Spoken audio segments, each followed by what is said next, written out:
Hang Seng is the underperformer across the Asia Pacific this morning. Wrong notion that's going on that the GDP growth is the slowest in 5 quarters. We are a low-income, aspirational country, wanting to become a middle-income status. Next target for the Nifty is 25,530. Average daily value over the last 6 months has been revised from 10 to 35 crores. 25,300 plus is where the index is at. Pace of the up move is now beginning to slow down slightly. 16% year-on-year growth with a sale of about 43,000 SUVs. The Nifty is holding above 25,300. Big move in Gujarat Gas as well as in GSPL. Bajaj Housing Finance is one of the rare AAA rated NBFC that's left in the streets. Mid cap index and the small cap index after the record rally are seeing a bit of profit booking. Sharpest strategies, top market trends, unmatched perspectives. The trading day's most comprehensive roundup. Stay ahead with NSE Closing Bell.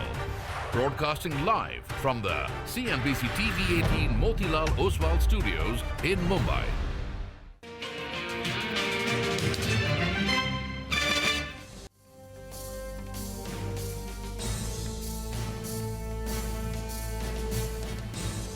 Well, that is the day so far. You got the market, which is looking a little unsure, a little more unsure of itself than it was early on, the first couple of hours of trade. This is Closing Bell, last hour coming up. We're coming to you from the CNBC-TV18 Motilal Oswal Studios. I'm Prashant. With me, my colleagues Reema and Surabhi here in the studios, and Nigel is joining in from the newsroom floor. Guys, hi, good afternoon. Hi, good afternoon. So, folks, getting a little quiet after hitting the highs of what was, I think, 25,330 thereabouts, right? But now a little quiet. Well, that's right, and we have a full house after a while. All 4 of us are there on the show, so let's hope this winning streak continues, guys. And Nigel in the 13th day, right? Yeah, 13th day. 13th day. It's never happened before. So,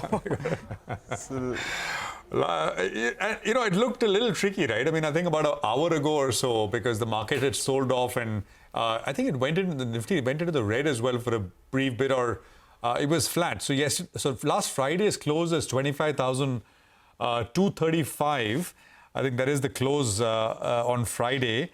And at the day's low, we went back to those levels. Yeah, 22,235 is where the day's low today was at. So, you know, all gains went and the market was flat. I think what has saved the day a little bit, maybe at the margin, is the Nifty Bank. So the Bank Nifty, the intraday will come up on your screen. That actually after 130 has seen a bit of a surge. Actually, starting 140. There you go. That's what I'm talking about. You know, it's seen some move up 100 points, 0.25%, although that is also coming off as we speak. But I think that sort of recovery from the day's low for the Nifty was basically on the back of some buying that we saw in banks. Otherwise, I mean, I think overall on a broader market basis as well, it's quiet. Actually, if anything, sort of declines outnumber advances. On my screen, you got about 1,600 stocks which are down, and you got 1,100 stocks which are higher. And even if you look at what is up, usually, I mean, you know, what is up has got majority of the volumes and momentum, etc. It's not like that. I mean, you know, you got very small names, some of them large volumes, but not a very vibrant screen, even as far as the broader market is concerned. It's really micro caps and small caps here and there, and lots of names which we don't talk about at all, which are dotting the screen as far as the broader market is concerned. So quiet overall, I think, is how one should put it. Reema. Well, the performance in the Nifty Bank would have been even better if HDFC Bank was participating today. So HDFC Bank is down 0.5%. But outside of that, pull up the Nifty PSU Banking Index. That's got a gain of about 0.8%. And that too spiked up in the last half an hour or so. Names like Canara Bank, Bank of Baroda, Union Bank, PNB. Big spikes seen in the last few minutes over there. Outside of that, outside of what's happening in the banking stocks, as a sector per se, you've got the Nifty FMCG index, which is the top sectoral gainer, and that's up close to about 1%. ITC is a big mover. Britannia has a gain of about 1.25%. And IT has started moving up a bit. So HCL Tech, let's get that stock up for you on your screen. Infosys, Tech Mahindra too, a gain of nearly 1%. All those other large cap names that are moving around and doing well.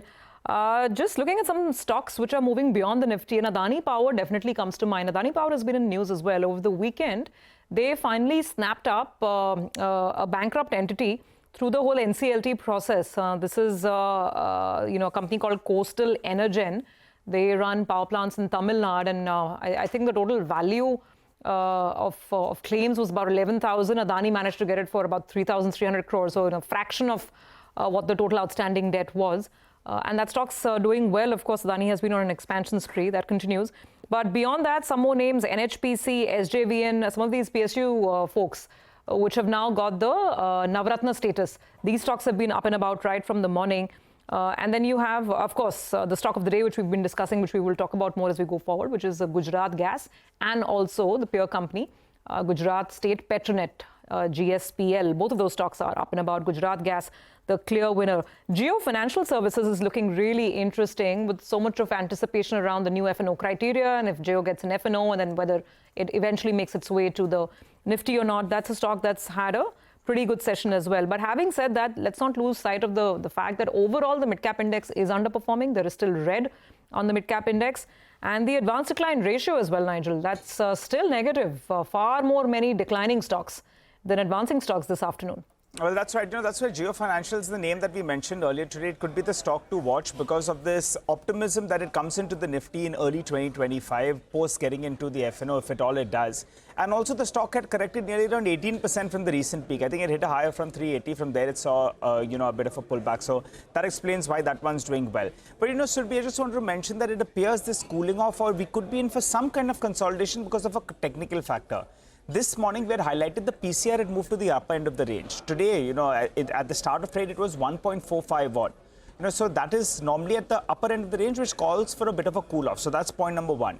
The second technical point is the Nifty is up. Yes, even when we were up close to 50-60 points, the India VIX as well was up by close to around 5%. It's seen a sharp correction from the recent peak.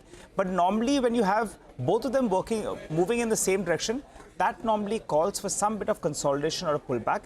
And that's precisely what happened even in today's trading session. An ideal scenario is when the Nifty moves up and you have an opposite move that takes place, in the India VIX. So they normally move in different directions. Today they're moving in the same direction. So those are the two technical points that I want to make. But just keep an eye out on the Nifty Bank because it has to close closer to around the 51,550 mark. If it does, it'll be good news because that's pattern line with the 50 DMA. The Nifty Bank has been trying numerous times all through last week to get past that 50 DMA. If it can get past that technical mark, it'll be a good, a good one for the bullish perspective because that's what could drive the Nifty even higher from here on. So keep an eye out on that mark. Well, how should you position yourself in the final hour of trade? We have Mitesh Thakkar, who's back with us. Mitesh, well, it's been a bit of a range-bound trading session. A lot of portfolios will not feel so good, though, because there's just a handful of stocks, and that too large-cap names have done well. First, give us your call on the Nifty, and then give us your stock calls. Basically, one, we are very overbought because of the last 12-13 days of the upload. And in the morning also, I made this point that trail your stop loss to very tight levels, 25,190 on this spot. We didn't hit that today. And we have moved up. So we'll keep the stop at 25,190. There was this gap which happened on Friday morning, about 7-8 points, but the gap level is about 25,190. So as long as we are not filling the gap, I think we can still drift up on the index, despite the fact that we are overbought. And you were highlighting the Bank Nifty. That is something which I've turned positive since yesterday, or rather since Friday. And I think that's catching up. So Bank Nifty should head towards 51,800 odd levels to begin with, and then maybe even higher levels, 52,400 is also what I'm looking at. So that could, propel the Nifty higher. So stay long. 25,190 is the level to watch on the downside. Just trail your stop losses over there and keep holding into long positions. On the stock side, I have a buy on MFSL with a stop at about 1,090 for targets of 1150. And National Aluminum is a sell. It had a good pullback last 2-3 days back, but now appears that the pullback might be ending. So if it breaks 177, sell with a stop at about 180 half for targets of 170. Okay, let's talk about individual stocks. Shares of Thangamile Jewelry and Gulf Oil Lubricant are surging in trade on the back of fresh brokerage initiations. Upasana is here with the details. Upasana. First up, let me start with Gulf Oil. Systematics has initiated a coverage with a buy rating and a target price of 1700 per share. It says that the lubricant volumes have seen a CAGR of 8.2% over last 10 years as compared to 3.2% seen by the industry. Company enjoys a market share of 7 to 8% in lubricant and 25% market share in the AdBlue segment. The brokerage estimates company's overall volume would continue to outpace the industry CAGR by 11% from FY24 to FY27. It says a series of strategic acquisition and company's entry into EV charging and data center fluid space should improve company's growth avenues going forward. It is forecasting a revenue CAGR of 9.7%, EBITDA CAGR of 12.6%, and a PAT CAGR of 14.6% from FY24 to FY27. Now, next up is Thangamai Jewellers. On our radar, HDFC has initiated a coverage with a buy rating and a target price of 2,500 per share. It says that company is a leading player in Tamil Nadu and is entering a golden era. The company is set to achieve a revenue CAGR of 26%, EBITDA CAGR of 33%, and a PAT CAGR of 41% from FY24 and FY27. And this growth will be driven by various factors such as accelerated store expansion, value for money offerings, and easy availability of capital at competitive interest rates. It is also estimating company's ROE to improve from 18% in FY23 to 32% in FY27, which is surpassing that of Titan. Okay, all right. Thank you very much for that, Upasana. Indeed, Thangamel Jewelry is shining bright with that 9% gain. 1 year gain of about 78% on Thangamel. That's the one. Of course, Senco is also having a good afternoon. 6% up on Senco. And the 1 year tally is again around 65 to 70%. So the jewelry stocks, they have definitely been shining very bright. Deepan Mehta is with us. Deepan, good afternoon. Great to have you on the show. So let's start with the jewelers first. What's your sense? Can this sparkle, this glitter continue? Because the thing is that, I mean, if one buys now, obviously it's at elevated prices. Yeah, that's right, Surbi. Thank you for having me on your show. That's right. I think these stocks are no longer cheap. I think they were trading at what 20-25 times trading 12 months when Titan was trading at 100 plus P multiple. Now these have played a lot of catch up, trading at around 50-60 times or so. So a lot of the positives have got captured in it. But if you look at the consistency of the earnings of these tier 2 jewelers, it's not as impressive as Titan was. So I would say that if you're an investor in these companies, remain invested because, you know, Ps can get re-rated even higher. But from a fresh investment perspective, I'd give it a pass. I think existing shareholders in Titan are better off in terms of long-term growth prospects and the way the company is diversifying into several other products. Deepan, hi, afternoon. Indust Towers, Vodafone Idea, both down 4-5%. Any news here, or is it just routine profit booking, especially in a name like Indust Towers? Rima, I don't know. I haven't heard anything in Indust Towers per se, but it's been performing exceptionally well over the last several months or so. And with greater and greater visibility as far as the collection from Vodafone goes, the sentiment in the stock has certainly improved. It could just be some profit booking in both these companies, nothing that I have heard of. But one date one needs to track closely is that curative plea, which is there with the Supreme Court. If anything positive comes out of that, then it'll be good news for Vodafone and Bharti. Okay, all right, got that. We'll have more questions for you, Deepan, in just a bit. To stay on with us, let's move on and look at a story that our colleague Parikshit is addressing. Is it time for India to have its own global sovereign wealth fund? Well, sources say the government has initiated preliminary discussions with the Reserve Bank of India and SEBI for amending rules to allow India's own sovereign fund to take off. Let's straight away go across to Parikshit for more details. This sounds like a brilliant idea, and why not, Parikshit, for an economy that's growing so fast when wealth is increasing at this pace. Sounds great, but you tell us what stage are we at and what are you picking up right now?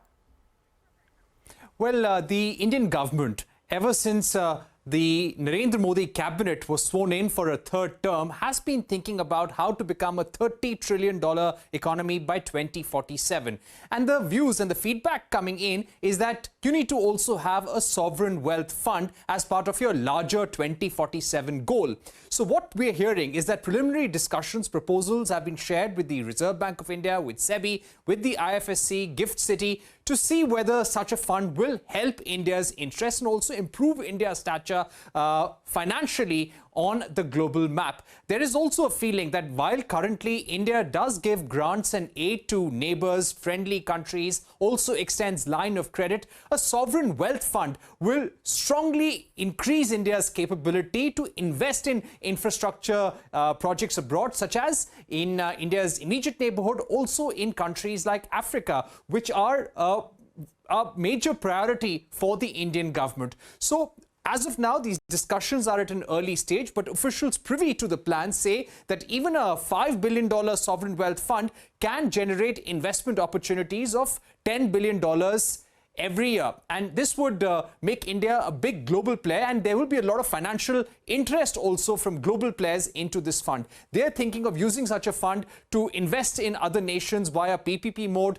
Some feedback has been sought from PSUs as well. In fact, we learned that recently there was a meeting with over 30 to 35 PSUs, and they were asked about the possibility of having such a fund, about their interest and about the success of the fund as well. So things do seem to be moving over the last 1 month. Let's see what happens in the next few weeks. Okay, all right, Pariksha, thank you very much. Very, very interesting concept. I'm just thinking, out of context, perhaps, that imagine if the government decides to divest even a little bit of its holdings in listed Indian entities over here that it owns and puts that money in that sovereign wealth fund. I'm sure there'll be plenty of wealth in this particular fund. That's on a lighter note, but Pariksha, thank you so much for getting us this very interesting story. Deepan, come in on this. I mean, obviously, it's a newfangled idea. It's far from sort of seeing absolute clear contours. But what would your thoughts be? And if you were, let's say, to be an advisor to the government for a fund like this, what would your advice be? Survi, I think you yourself have given a suggestion to the government, a recommendation. Liquidate PSUs over here, which are trading at high P multiples, and buy other businesses globally which are available at attractive valuation. I think what a superb arbitrage that would be. But look, I think it's high time. We have $675 billion in Forex reserve, and a lot of it is in treasury bills, US treasury bills earning hardly any interest. If some portion of that combination of existing government funds can be used to acquire assets overseas, it will be great. Certainly, there are a lot of issues in terms of raw material security as far as India is concerned, and we want to industrialize faster and faster. So having strategic holdings in key raw material suppliers would be a big benefit. I think it's an idea whose time certainly has come, and I do hope the government takes it forward. Hi Deepan, good afternoon, good to see you in. What do you make of Jio Financial Services? The stock went all the way to 380, then it pulled back to around 320. Now you have a technical trigger that could play out, because if it comes into the FNO list, then it could possibly make its way into the Nifty. That was the only pending criteria out there. Your view on the stock at around 330, volumes much higher than normal and currently at the high point of the day. See, Nigel, I'd be surprised, for a company which has yet to get operational business off the ground in a material manner to include as part of Nifty is something which, we need to think. End of the day, you look at the numbers which have come through, it's a business which takes time to scale. NBFC business, lending, wealth management take years and years, and building a team and going through at least one cycle of NPA are key to determine whether your systems, your collection efficiency and your risk management is in order or not. I've always avoided Jio Financial. Maybe we missed out on the rally per se, but I think there are so many choices in the NBFC space. Stocks like Bajaj Finance, Cholamandalam. I think their exceptionally good performance has come through and available at reasonable valuations. Well-established companies with good trajectory for growth. I would prefer those companies rather than a Jio Financial. Ola Electric has now fallen for the fourth day in a row, and I think the high on Ola Electric was about 157, and the stock has now fallen to 114. Deepan, there were some news articles about how it's ceded market share, the top spot to some of its competitors in the month gone by. Now, pull up a 1 week chart or a 2 week chart of Ola Electric, and you would see the kind of decline that it's seen after the euphoric levels that it had. Where do you stand on Ola Electric? Nima, wait and watch. I think this is playing out exactly the way these new generation listings came through. Zomato, Nykaa, PB Fintech, Paytm. I think they all started with great deal of euphoria, heightened speculative activity. And then once the reality started to sink in, once the quarterly numbers came in this case, Ola Electric, the monthly numbers came in, I think there's been disappointment, and I think it may continue for a few more quarters. These are businesses which are still will take time to mature and get into solid profitability. As we have seen in the case of Zomato, a lot of volatility also is there in such businesses. So I would avoid Ola Electric completely. Even 30-40% correction, let's look at it. Let's see what the first 2-3 quarter numbers are. What are the trajectory to profitability? Because it's not a platform company where, top line grows, so a lot of it flows to the bottom line. It doesn't work like that. It has a high variable cost as well. And on the whole, electric vehicle business has still to pull profitability in India and globally as well. So I'd be a bit cautious in Ola Electric. Okay, all right, Dipan, noted your view. Thanks a lot for joining in, Dipan. Wishing you a good remainder of the day, but we appreciate you giving us your take on a whole host of stocks. Well, time to slip into a snappy break. On the other side, we have a special conversation lined up with market veteran Vijay Kalaiya. You don't want to miss this.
Okay, welcome back. I think the market is quite very quiet actually. 32 points up, 25,268.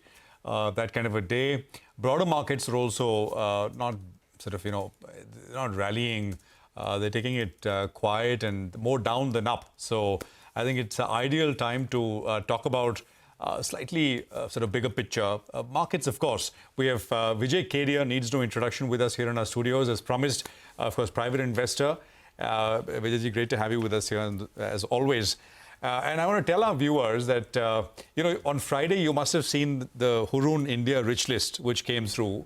There are promoters and industrialists and, all kinds of people there. But there was also Kalaiya ji on the list.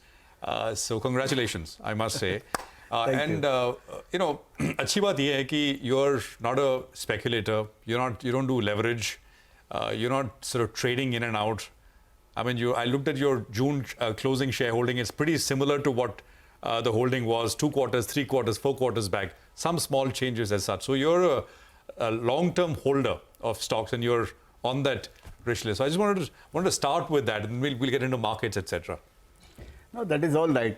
If you, since you are talking about that list, it is 100 to 1276. So if you calculate reverse accounting, then it is 15%. The marks is 15% out of 100. You know, okay. So that tells me that miles to go. So that is all right. But one thing it says that market में पैसा बनता है. It is like this, that long-term investing is the only way to grow in this market. This is what it proves. Yeah. But you started by saying that long way to go. So still long way to go. No, absolutely. Because the rank is 1 to 76. So it's still a lot to cover up. Next year, where should it be?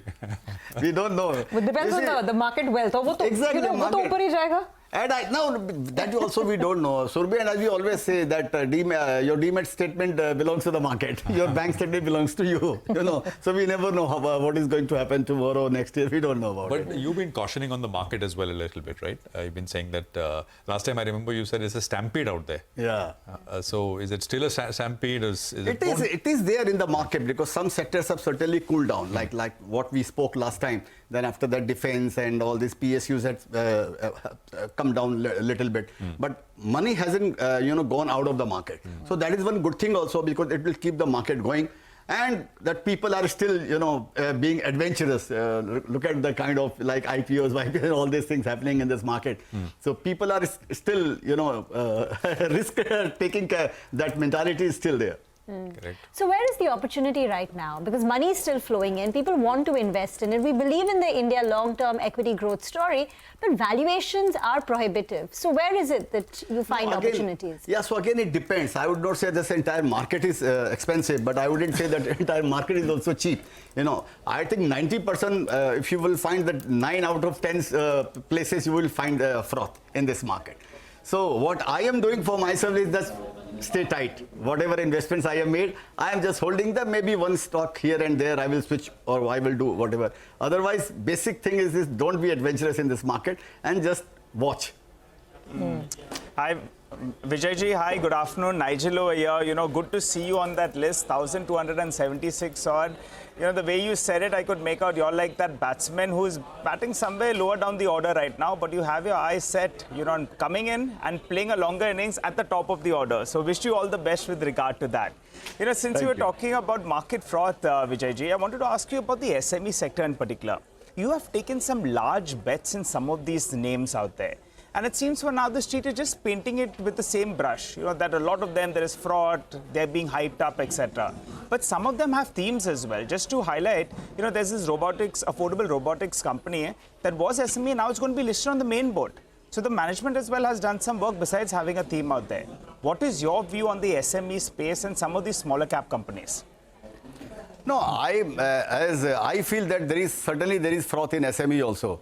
But the thing is this: a new investor, it would be very difficult for a new investor to discriminate or where is the froth and where there is no froth. So that is why it becomes little tricky. Now coming to the stock which you have just named, that affordable, I'm an investor in this company for last many years. So that is a disclosure. But let me tell you one thing, Nigel. It is like an upgradation from SME. You are switching to say main board. So it is like from economy class to business class. So ultimately it is not going to change anything. That amount of time you are going to travel is the same.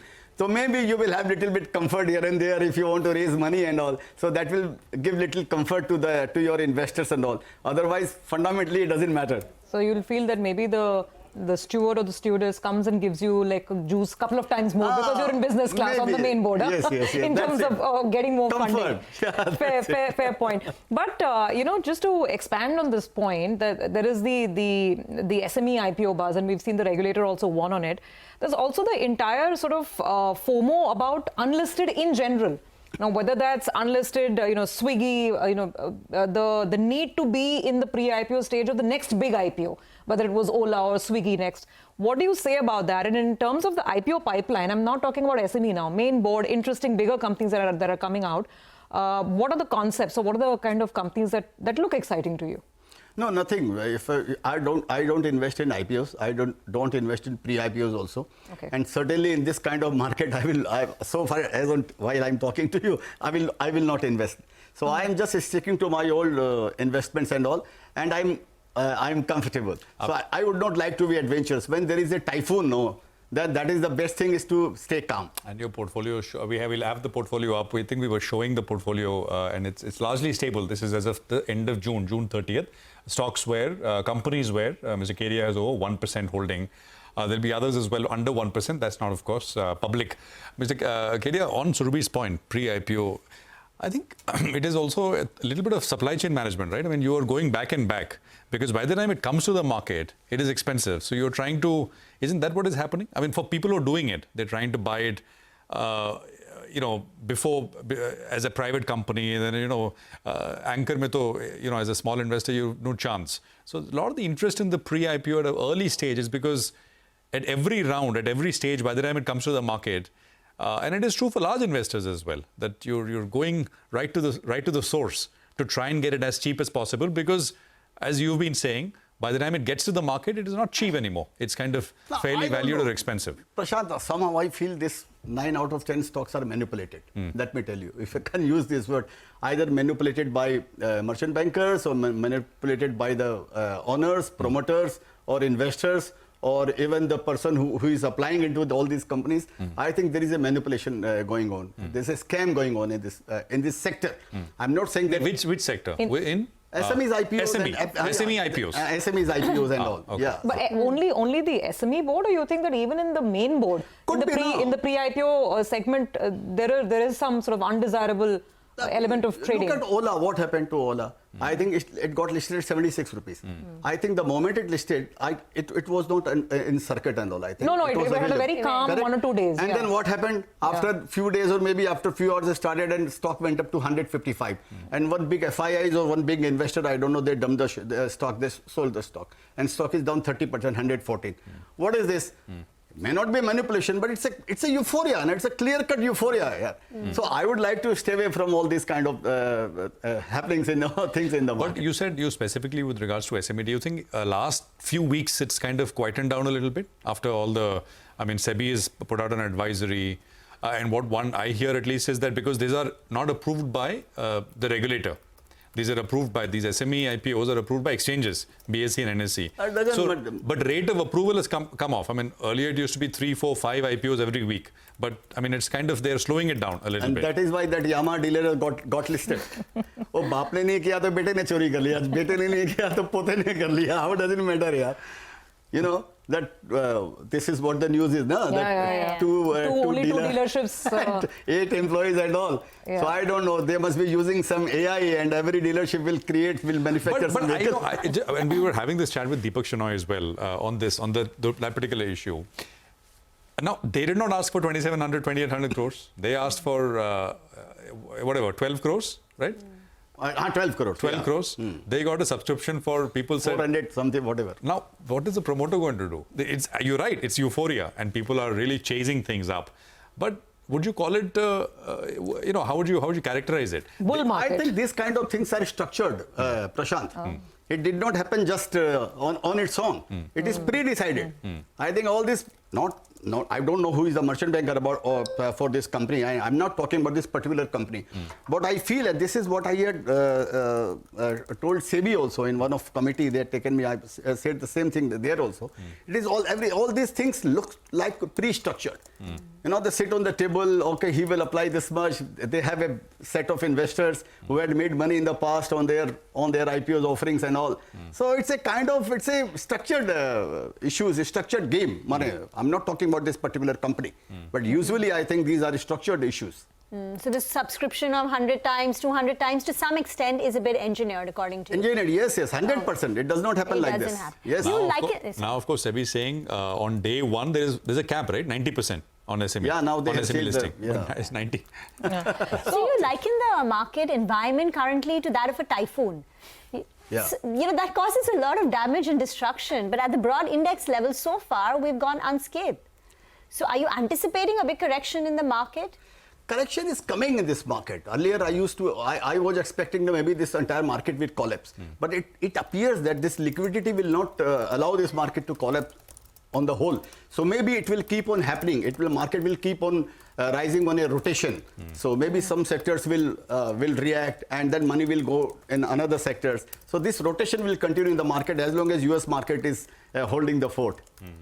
But global is still important? Global is still important?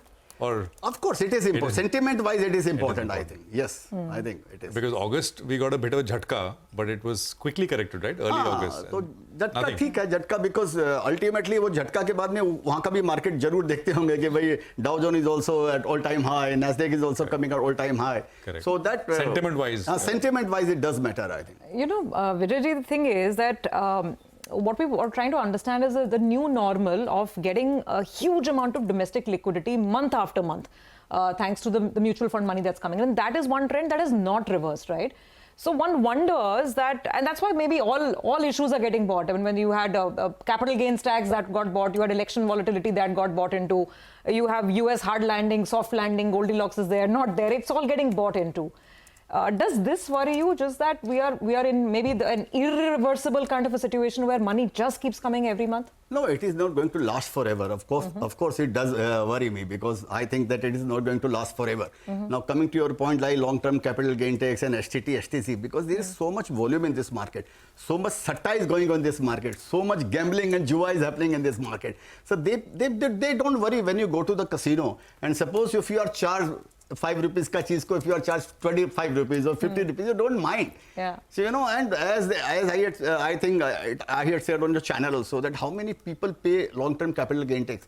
The way the day LTCG was raised, I said it is not going to have any impact in this market because hardly few people pay long-term capital gain tax. You just liken the market to a casino. You think we've really gotten to that state? What is happening in this market is very similar to the things happening in a casino.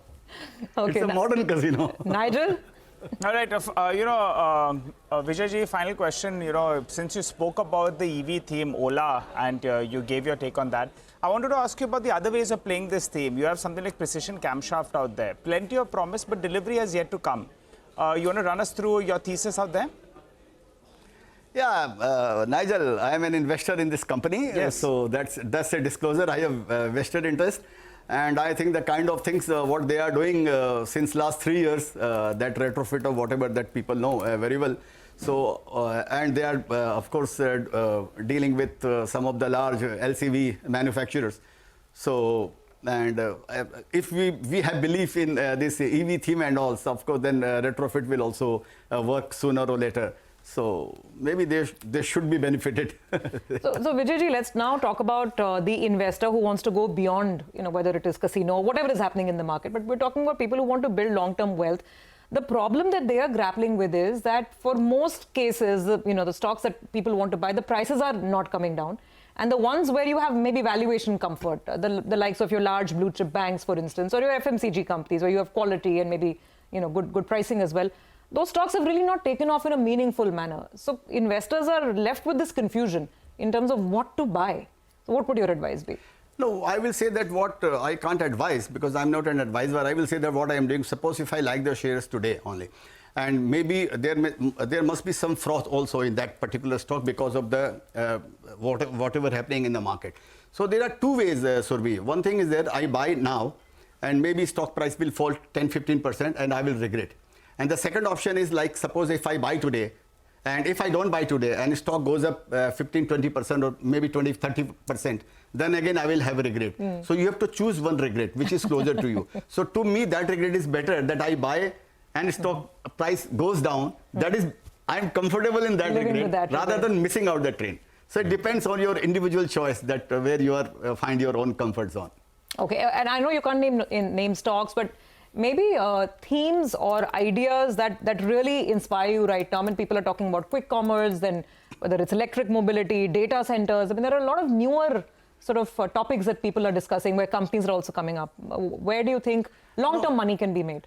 Maybe money can be made in all these sectors which you have just named, but these names have become very fashionable. So I usually don't invest in the sectors which has become so trendy or so fashionable.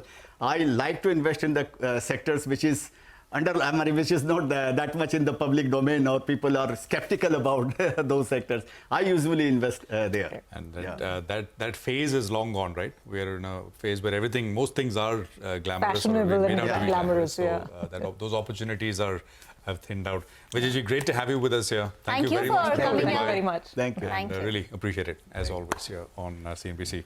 Well, I think we'll take a quick commercial break now. We're up about, 45 points. So just holding pattern through the course of the day, 25,278. Take that break. We're back in just a bit. Stay with us.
Welcome back. Jio Financial Services. That's the stock of the last 30 minutes or so. The street believes that could be making its way into the Nifty, at least as of now. If it can make it to the F&O list, I think just pull up the intraday chart, or if you can get a candle as well, it'll tell you the picture. It's moved very, very swiftly to the high point of the day. So that's the one that we're talking about. But let's get an insight into what's going on in D Street Chatter. Nimesh joins us to help us out with that. Well, Nimesh, tonight, no shocker coming on from the US market, so that's cool. Yeah. But how are you reading today's flows? Extremely lackluster day of trade. That's the way I'll put it. Hardly any information, hardly any flows as well. Even from a flow perspective, I understand there's a very small MOC sell basket. But again, it's going to be very, very selective stock. So nothing much to read into that as well. From a sector point of view, I guess NBFCs have done well. But again, today's move in NBFCs is backed by some FI buying as well. That's the overall flow from an FI perspective. But on the flip side, we've seen some bit of profit booking in metal names. So clearly, there is no direction as to speak, Nigel. And as I said, extremely lackluster. There is no cues coming in from the US market as well tonight. So not much to read into. And even the flows are quite muted. Let's get to some exciting stuff then, some little masala. Well, honestly, what do you have for us today? At least 2-3 stocks you'll have for us. So tell us. Nigel, honestly, I've struggled to get some chatter for today. But anyway, I've got few, managed to get few. The first one is Sudarshan Chemical. Well, that stock has been buzzing off late. In fact, some good strong flows as well from larger HNIs is what I understand off late. But again, the street is anticipating a corporate development. Largely a potential overseas acquisition is what the street is buzzing for. So expect something on those lines in Sudarshan Chemicals going forward. The second stock is ITC. After a long time, some bit of buying traction seems to be back in that name as well. So strong buy flows from larger FIs. So expect high delivery volumes in ITC today. On the other side, Power Grid has seen some bit of selling pressure today. So for second day running, there is delivery-based buying happening in Power Grid from large institutions. And so expect high delivery volumes there as well. And the last is Safari Industries. This is interesting, you know. I was reading a note as well from Centrum. They've met the management. The management is quite buoyant about growth going forward. And interestingly, I understand the selling pressure from a large fund seems to be largely over. So it's a thinly traded stock. So the volumes get impacted if there is a large seller, a large buy. But the large selling seems to be largely over in Safari at these levels.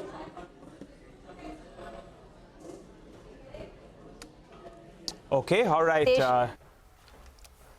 Mitesh is back with us for a few BTS calls that you can reverse tomorrow. Mitesh, hi. What do you have?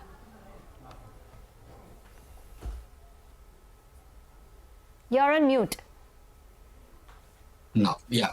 Britannia is closing near the highs, so I think that could be a good stock to look at. And that apart, I think, you know, I also believe that Jio Financial, and disclaimer that I have the stock in my portfolio, Jio has given some kind of a very strong reversal signal. So it's not a BTS, it's a trading buy. I would suggest a stop at about levels of 335, 334 and look at a target of around 365 to begin with, though eventually I suspect the stock could test higher levels. Okay, let's get to the other big story. Bajaj Housing Finance released their RHP over the weekend. The IPO is going to open on the 9th of September. Tomorrow, we will know the pricing details.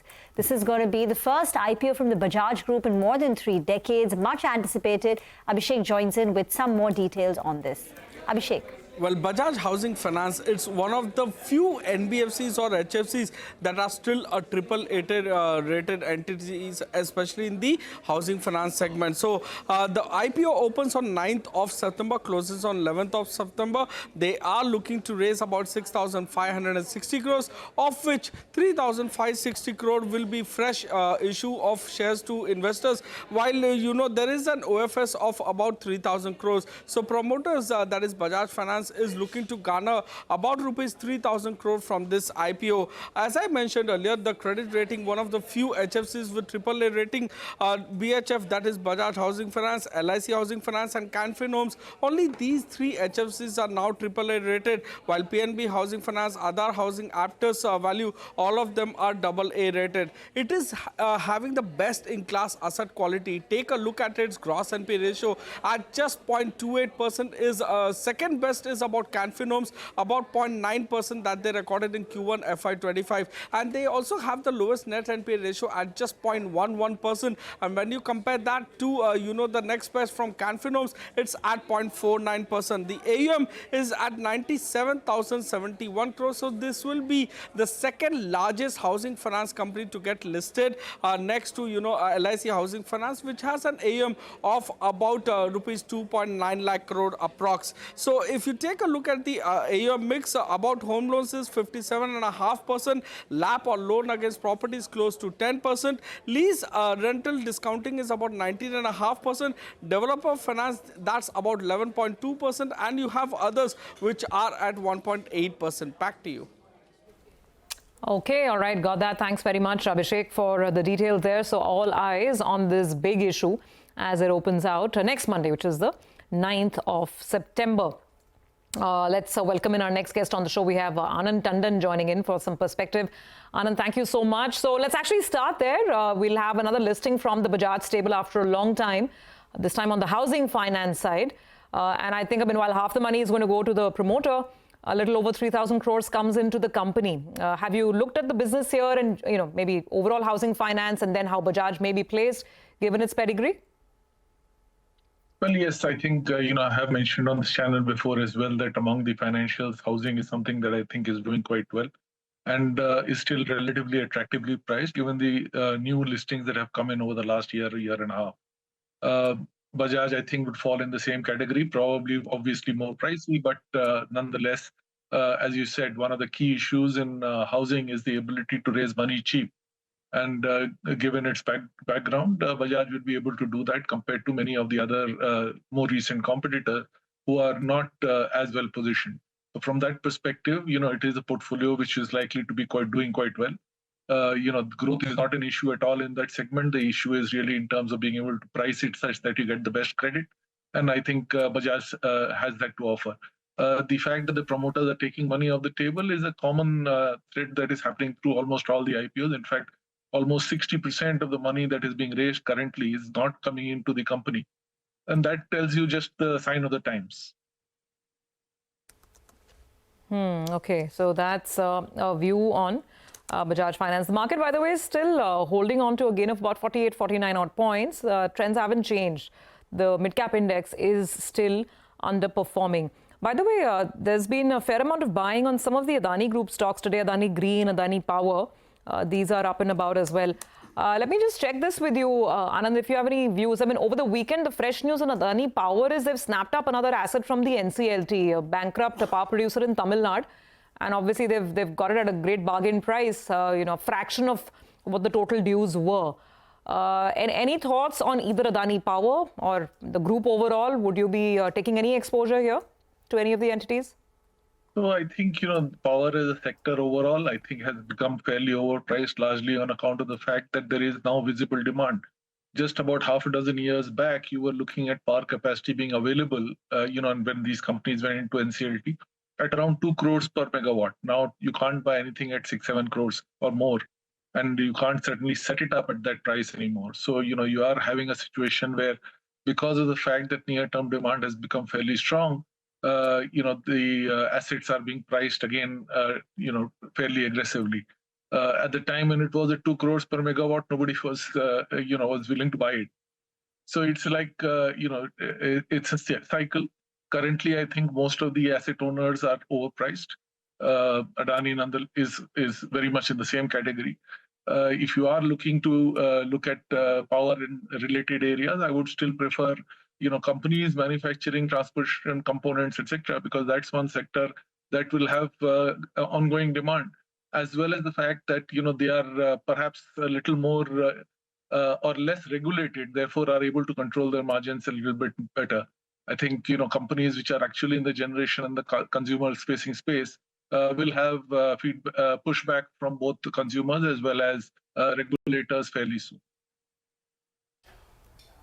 All right, Anand, stay with us. There is still about 11 minutes to go for market closing.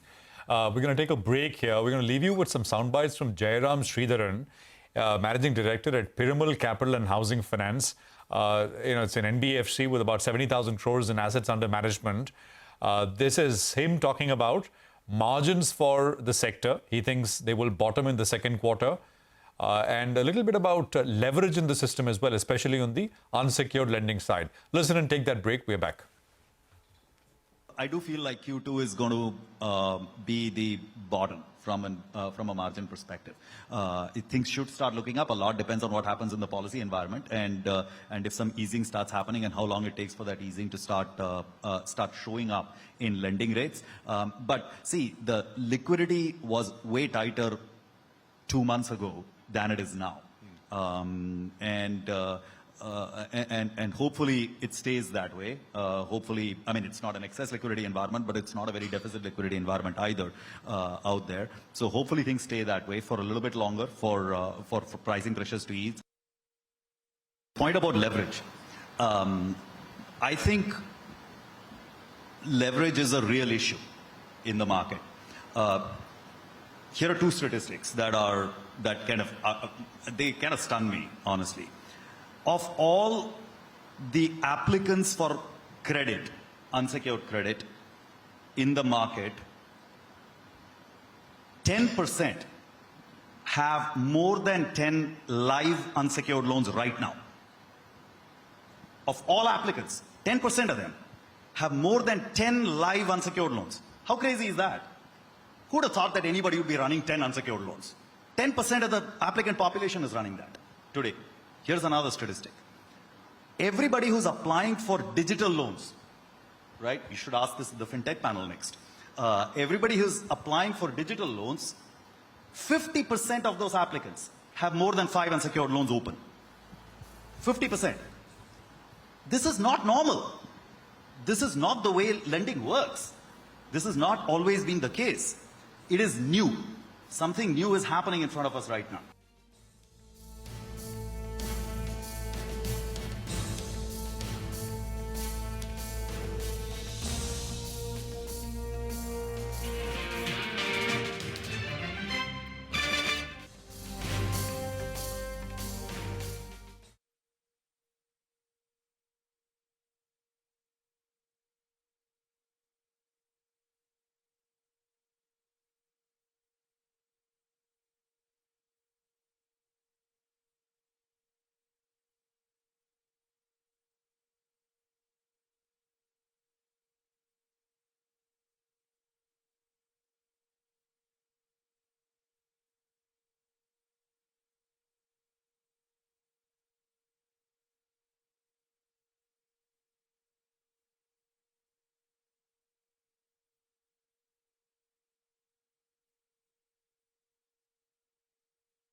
Welcome back. Well, a couple of these retail-related names are doing well. V-Mart Retail has moved to the high point of the day, so V-Mart's intraday chart should come up for you. And ABFRL has been a relative underperformer, but it's picked up pace from the time the management has indicated a more shareholder-friendly move. So that one as well has spiked up. Anand Tandon is still with us. Anand, I wanted your view on the jewelry space. We were talking earlier in the show as well that stocks like Thangamile have done quite well. You have Kalyan now that's moved to the high point of the day. And, the blue-eyed boy, so to call it, that's Titan, has actually underperformed in the last 1 year or so. What's your preference in this space? Well, obviously, it depends on how big a fund you're putting into it. Thangamile is probably the least liquid. Some of the other companies will be a little more easier to trade. Titan, obviously, is not only a jewelry player anymore. They have other areas from which they are growing. And also, they are probably the most expensive by far. So it's not surprising that you are looking at some of the smaller companies. Okay, I think we lost the line there with Anand. We'll just sort of try and go back to him as soon as possible once we fix that. But, we've been trading absolutely flat for the bulk of it. Let me just highlight a few other names before we go back to Anand. Let me sort of look at some of the gainers. Market breadth is negative. But look at the Adani Group stocks, right? Look at Adani Power, Adani Green. Both are up sharply on decent-sized volumes right now. They'll come up on your screen. Bajaj Holdings is another one which has been sort of buzzing. Adani Power and Green, and then Bajaj Holdings. Of course, the jewelers we've been talking about, Senco, Thangamile, etc. AG's Logistics is another one which actually has been looking up from the word go. It's a big performer through the course of this year so far. Ideas, in terms of losers, Ideas is the biggest volume-led cut right now, followed by Dixon. It's Indus Towers is perhaps another one. So telecom is not having that great a day, Idea and Indus in particular. Talking about Dixon, we actually had the management with us. Mr. Atul Lal was with us to talk about the business momentum and growth outlook, etc. And, today the focus, we usually talk to them about the sort of mobile segment and IT hardware in terms of laptops, etc. We spend a little bit more time about, what their plans are in the AI hardware server segment, which is part of course, what they plan to do as far as IT hardware is concerned. Listen. You see, 24-25, the largest contributor to our revenue is going to be mobile. Almost 70%, 70 to 75% of the revenues are going to be coming from mobile. And also in 25-26, that's expected to be the biggest contributor. And not only the contributor to revenue, also to the revenue growth. In 25-26, as I shared with you, the number is still going to be relatively small. We're targeting around 3,500 crores. Because it takes almost a year and a half to ramp up. The relationships acquire the larger share of customers' wallet, acquire more customers, stabilize production, deepen the value addition. So the bigger contributor of IT products and revenue is going to be in 26-27. We also today saw reactions to the auto sales numbers. So Bajaj Auto and Hero MotoCorp, where the two-wheeler sales numbers look very strong, ended up Bajaj Auto up 2% today for this. In the last 1 month, it's up nearly 15%. But on the flip side, Tata Motors, M&M took a backseat. Disappointing numbers there. What would you like, Anand, in the entire auto space in the frontline pack? Well, I don't particularly like the space in the first place. I think if you have to be in autos, it's better to be in auto ancillaries. Okay. All right. Well, Anand, I think we'll now start winding down what has been a bit of an okay day, a day of consolidation for the bulls, because they managed a much bigger move above 25,330. But from there, we've cooled off to look at about a 25-point kind of up move on the Nifty. So let's find out the gainers. Of course, the Bajaj twins on the financial services side, Bajaj FinServ and Finance, excited ahead of the listing of Bajaj Home Finance. Then there was HCL Tech, which was probably the best performing IT stock. Infosys was also not bad, 1% higher. Tech Mahindra put on about 0.6% as well. Select buying in IT continuing. ITC was the other large cap name that did well, supported the market 1.5% up. And then you have, of course, Hero Moto and Bajaj Auto, the two-wheeler names like Rima was mentioning. They have done relatively better than some of the four-wheeler names. Speaking of four-wheelers, look at Tata Motors, 1.5% weaker over here. Let's pull up Maruti as well. Maruti was very quiet throughout the session, is ending absolutely flat. Mahindra & Mahindra has seen some profit taking, down about 1% as well. Dr. Reddy's, because of some of the regulatory issues in China, that stock was under pressure throughout the day, down about 2.5%. The mid-cap index ends in the red, down more than 100 points. The advanced decline ratio at 2 stocks gaining for 3 stocks declining. Jio Financial Services was the big winner on potential inclusion in the F&O segment, 8% gain on that. Then you had the gas stocks. So Gujarat Gas up 11%, some upgrades coming through on the back of the merger announced by the Gujarat government. So Gujarat Gas and GSPL up nearly 4%. You also had a couple of losers, Indust Towers, Vodafone Idea, Paytm, Ola Electric, catch your attention on the way down. Well, actually, even more down than up, and generally speaking, a quieter kind of a day with not that much activity all through in terms of the price action. Sectorally, metals were down and pharmaceuticals. There were 2 indices which were down over 1%, and these are the 2. And on the upside, you basically had sort of gains come through in FMCG, and you had published at banks and IT, which were also up. Actually, FMCG is the only meaningful gainer, nearly about 0.9% up. Nifty ends about 40 points higher, just under the 25,300 level. So that's essentially the sort of wrap out for today. It's a wrap on this edition of Closing Bell from all of us here. It's goodbye. Thank you very much for watching. But Markets Forward is coming up next, and Rima and I'll take all the action forward for you in just a bit. Stay with us.